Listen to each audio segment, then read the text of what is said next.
Good evening friends. Junior शिक्षक भर्ती में 50% अंक को लेकर पीएनपी ने बिल्कुल क्लियर कर दिया है कि 50% नंबर होने अनिवार्य हैं और 50% पर केस भी हो चुका है और एमआरसी केस के बारे में बात करेंगे। वीडियो को अंत तक जरूर देखिएगा।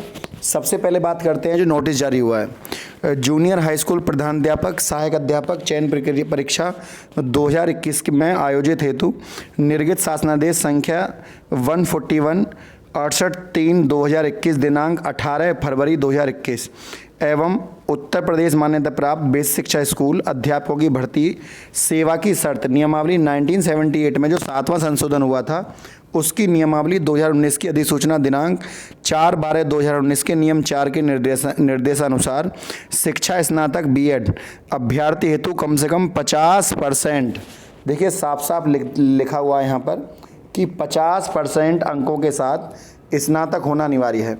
यदि कोई अभ्यर्थी स्नातक नहीं है तो वह इस परीक्षा में नहीं बैठ पाएगा। साफ साफ मना कर दिया है। 50% अंकों के साथ स्नातक होने की संभावना संभावना नहीं है, स्नातक होने की अनिवार्यता है। मतलब ये जरूर चाहिए, नंबर होने चाहिए, वरना 50% नंबर नहीं है तो बैठ। लेकिन गवर्नमेंट की अब ये क्या कहें, विडंबना कहें उत्तर प्रदेश की, क्योंकि भर्ती में पहले ही विवादित चीज़ें सरकार कर देती है। पता नहीं बीएड से ही क्या प्रॉब्लम है कि बीएड को ही टारगेट किया गया है। स्पेशली और भी लोग शामिल हो रहे हैं भर्ती में, लेकिन बीएड को ही टारगेट किया जाता है जब भी किया जाता है। उसी तरह 69,000 शिक्षक भर्ती में भी गवर्नमेंट ने यही करा कि जब बीएड वालों की बारी आई तो वो सीटें जो है सरकार ने अभी तक जोड़ी नहीं है। उधर लिखा हुआ है नीचे, अतः बीएड अर्हताधारी अभ्यर्थियों को सूचित किया जाता है, स्पेशल टारगेट बना के किया जा रहा है। स्नातक में 50% से कम होने की स्थिति में भर्ती हेतु ऑनलाइन आवेदन ना करें। साथ ही ऐसे अभ्यर्थी जिनके द्वारा उक्त निर्धारित अर्हता ना होने के उपरांत भी भर्ती परीक्षा हेतु ऑनलाइन आवेदन पूरित किया गया है, उनके आवेदन पत्र, देखिए लिखा हुआ है, उनके आवेदन पत्र निरस्त कर दिए जाएंगे। मतलब ये भी कहा गया है कि अगर आपने भर भी दिया तो हम आपका फॉर्म रिजेक्ट कर देंगे। मेरे भाई बीएड क्यों कराई थी फिर आपने? बीएड तो आपने ये कह दिया था कि पोस्ट ग्रेजुएट हो तो आप बीएड कर सकते हो। ये इतने सारे अभ्यर्थी कहाँ जाएंगे? हालांकि कुछ अभ्यर्थियों ने वह धरना प्रदर्शन भी करा पीएनपी सचिवालय के बाहर, तो सचिव जी ने बोल दिया कि ये शासनादेश की तरफ से है, हमारी तरफ से नहीं है। उन्होंने कहा ये शासन का आदेश है, ये हमारी तरफ से नहीं है। मतलब उन्होंने साफ साफ मना कर दिया कि शासन स्तर से ही आप बात करिए, हमसे ना करिए। और अब बीएड करे बच्चे जो बैठे हैं वो अपने आप को ठगा हुआ महसूस कर रहे हैं अच्छे से। उधर लिखा हुआ है कि जिनके द्वारा उक्त निर्धारित अर्हता न होने के उपरांत भी भर्ती हेतु ऑनलाइन आवेदन पारित किया गया है, उनके आवेदन पत्र निरस्त माने जाएंगे और भर्ती परीक्षा में सम्मिलित नहीं किया जाएगा, जिसका संपूर्ण उत्तरदायित्व तो अभ्यर्थी का ही होगा। सचिव जी के यहाँ पे साइन है। सबसे बड़ी बात है कि ऐसे लेटर जारी करने से पहले मन में ये नहीं आती है कि इतना सारे अभ्यर्थी जाएंगे कहाँ। ठीक है, पहले तो जूनियर में केवल बीएड वाले ही वैलिड थे, लेकिन चलिए आपने क्योंकि आपने बीएड को प्राइमरी में भी एप्लीकेबल किया, कोई बात नहीं, आपने बीटीसी को एंट्री दी, मोस्ट वेलकम। लेकिन कम से कम सर्वहित जिसे हम वर्ड कहते हैं कि समावेशी शिक्षा की बात करते हैं, तो समावेशी शिक्षा में अवसर की समानता का खंडन हो रहा है। आर्टिकल 16 सीधे सीधे उड़ा दिया जा रहा है कि तो ये चीज़ें गलत हैं, इन चीज़ों को नहीं होना चाहिए।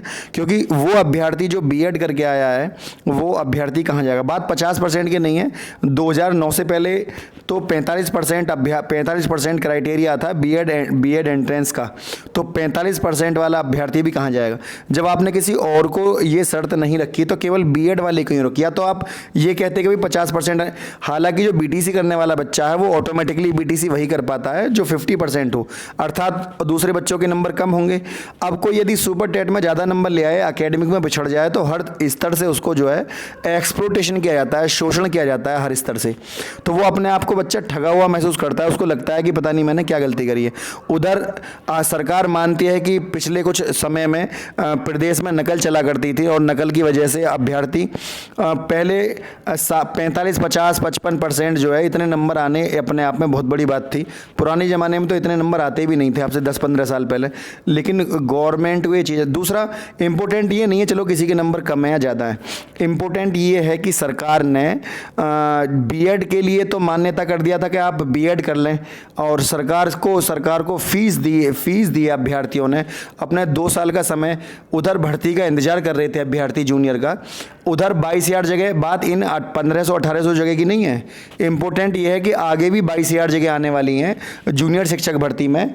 यदि सरकार इसी तरह एकेडमिक जोड़ती रही और सरकार इसी तरह सेम 50% क्राइटेरिया रखती रही, तो वो अभ्यर्थी कहाँ जाएंगे जो बीएड करे हुए हैं और ग्रेजुएशन में 50% नहीं है। तो आप सबको संशोधन का मौका देते हैं, सार्वजनिक मंचों पर जाकर आप कहते हैं कि हमने संशोधन कराए, हमने अभ्यर्थियों का हम बड़ा हित के बारे में सोचते हैं। तो ऐसे समय में आज जब आप शासनादेश जारी करते हैं तब आपकी कलम जो है आपके माथे पर थोड़ी सी शिकन नहीं आती कि हम ऐसा काम क्यों कर रहे हैं। आपको सोचना चाहिए उन अभ्यर्थियों के बारे में। तो ये चीज़ें गलत हैं और गलत को गलत कहने में मुझे लगता है कोई हर्ज नहीं है। गलत ही है और वो सबके सामने सत्य है जो हो रहा है। उधर एमआरसी केस पर आपको पता होगा 17 तारीख की डेट लग चुकी है और 17 तारीख को एमआरसी केस पर एक कुछ ना कुछ जो है वहाँ से एक कुछ ऐसी न्यूज़ निकल के आएंगी जो सरकार को डाटा देना होगा। हालांकि सरकार डाटा रिलीज कर देती तो उसमें कोई प्रॉब्लम नहीं थी, क्योंकि जब सरकार कह रही है कि हमने सब काम सही करा है तो डाटा जारी करने में जा क्या रहा है। उधर जो बच्चे एमआरसी के लिए शोर मचा रहे हैं, ये इतना शोर यदि एमआरसी को ना लेकर 22,000 सीटों को जुड़वाने के लिए मचाए होते तो सबसे ज़्यादा फायदा इन्हीं अभ्यर्थियों को होता। इन्हीं अभ्यर्थियों को यूँ होता क्योंकि बड़ी संख्या में पास भी हैं और जब सीटें जुड़ती तो काफ़ी हद तक उनको नौकरी मिलती। मेरे भाई अलग अलग मुद्दों से ना भटको, सब एक हो जाओ। सीटें जुड़वाने के मामले में सब एक हो जाओ। सरकार को डाटा देना होता तो सरकार कब का डाटा जारी कर दी होती। ठीक है, सरकार बाद में डाटा जारी करेगी। फिलहाल तो सीटों को जुड़वाने के लिए सारे अभ्यर्थी एक होकर एक मंच से आवाज़ उठाओ कि हमें 22,000 सीटों को जुड़वाना है। यदि आप आज भी नहीं जागे तो आप भविष्य में आपका कुछ नहीं होने वाला। आपको ये चीज़ें स्वयं ही सोचनी होंगी। ठीक है ना। यदि आप नहीं सोचते हैं तो आप स्वयं जो है इसके जिम्मेदार होंगे, क्योंकि कुछ अभ्यर्थियों को लगता है कि जूनियर नहीं तो टीजीटी नहीं तो एलटी ग्रेड नहीं तो पीजीटी कहीं ना कहीं हमारा नंबर आ जाएगा, हम इसके लिए आवाज़ क्यों उठाएं। कुछ अभ्यर्थी तो ये सोच रहे हैं कि जब अभी काउंसलिंग होगी, थर्ड काउंसलिंग, तो हमें जो है 64% पर जनरल वाले का नंबर आ जाएगा, 65 पे ओबीसी का आ जाएगा और तुम्हारा 58-57 पे एससी कैटेगरी का आ जाएगा। अभी जब लिस्ट जारी होगी ना तो जब उसमें लिस्ट में नाम नहीं मिलेगा तब इन्हें याद आएंगी ये चीज़ें कि यार हम तो 1-2 पॉइंट से रह गए। अगर सीटें जुड़वाने के लिए विचार पहले ही हमने अपने व्यक्त कर दिए होते तो ज़्यादा अच्छा होता, फिर अपने आप को ठगा हुआ महसूस ना करते। लेकिन अभी बस लगे हुए हैं ताल में कि काउंसलिंग में डॉक्यूमेंट बनवा लें। ठीक है ना, अभी डॉक्यूमेंट बनवाने में लग रहे हैं, फाइल सजाने में लग रहे हैं, लेकिन अभी जब लिस्ट जारी होगी जब पता लगेगा किनका नंबर आया। हालांकि जिनका नंबर आया उनको तहे दिल से बधाइयाँ हैं, क्योंकि वो भी अपने भाई हैं, चाहे वो बीएड हो या बीटीसी हो। लेकिन इम्पोर्टेंट ये है कि हमें अपने कर्म से कभी भी, अपने लक्ष्य से कभी हटना नहीं चाहिए।